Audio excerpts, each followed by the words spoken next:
లేదు అని ఎక్కడా చెప్పలేదు. పూర్తిగా కల్తీది కాబట్టి ఆ అవశేషాలు అనేది మేము చేయలేదు కదా అన్నట్టు. అది అసలు అది నెయ్యే కాదయ్యా బాబు అంటామంటే ఇంకా కల్తీ ఎక్కడ? 100% కల్తీ అది. ఇప్పుడు ఇవన్నీ కూడా చంద్రబాబు నాయుడు గారు అధికారంలోకి వచ్చిన తర్వాత తీసుకున్నటువంటి 4 ట్యాంకుల్లో ఉన్నటువంటి సబ్స్టెన్స్. మళ్ళీ చిత్రం ఏంటంటే ఇవి మళ్ళీ వాడారంట. ఇవి ఈ జూన్ 12, జూన్ 25, జూలై 6, జూలై 12 తీసుకున్నటువంటి శాంపిల్స్ రిజెక్ట్ చేసి ట్యాంకర్లు వెనక్కి పంపించేశారని శ్యామరావు గారు చెప్పాడు. సాక్షాత్ నేను కాదు, పంపించేశామని చెప్పారు.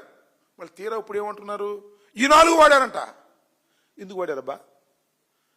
కొయ్యుడేరా? డబ్బులు ఏమైనా కొట్టేశారా? ఎందుకు మళ్ళా రిజెక్ట్ చేయబడినటువంటి ట్యాంకులు బయటకు వచ్చాయి? ఎందుకు ఆ లడ్డూలు వాడారు? పాపం మీది కదా అని అడుగుతా ఉన్నా.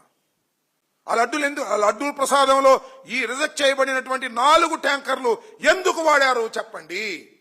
రిజెక్ట్ చేయబడిన శాంపిల్స్ తీసుకున్నటువంటి ట్యాంకర్లను మళ్ళా తిరిగి వాడవలసిన అవసరం ఎందుకు వచ్చింది? కుట్ర కాదా ఇది? భగవంతుడికి అపచారం కాదా ఇది? దీనికి మీరు క్షమాపణ చెప్పవలసిన బాధ్యత లేదా? దీని మీద మీరు వివరణ ఇవ్వాల్సిన బాధ్యత లేదా అని అడుగుతా ఉన్నా. ఆ రిజెక్ట్ చేయబడినటువంటి ట్యాంకర్ల శాంపిల్స్ ఇవాళ వచ్చాయంటే మీరు ఎందుకు వాడారు? ఏమిటి దానికి? ఏంటి అన్యాయం? దైవాన్ని కలియుగ దైవంగా భావించేటటువంటి వెంకటేశ్వర స్వామి, 7 కొండల మీద ఉండేటటువంటి వెంకటేశ్వర స్వామిని అడ్డం పెట్టుకొని ఆయన ప్రసాదంలో పందికొవ్వు అని మీరు ఆయన్ని అపవిత్రం చేసేటటువంటి కార్యక్రమం చేసినటువంటి దుర్మార్గులు కాదా మీరు?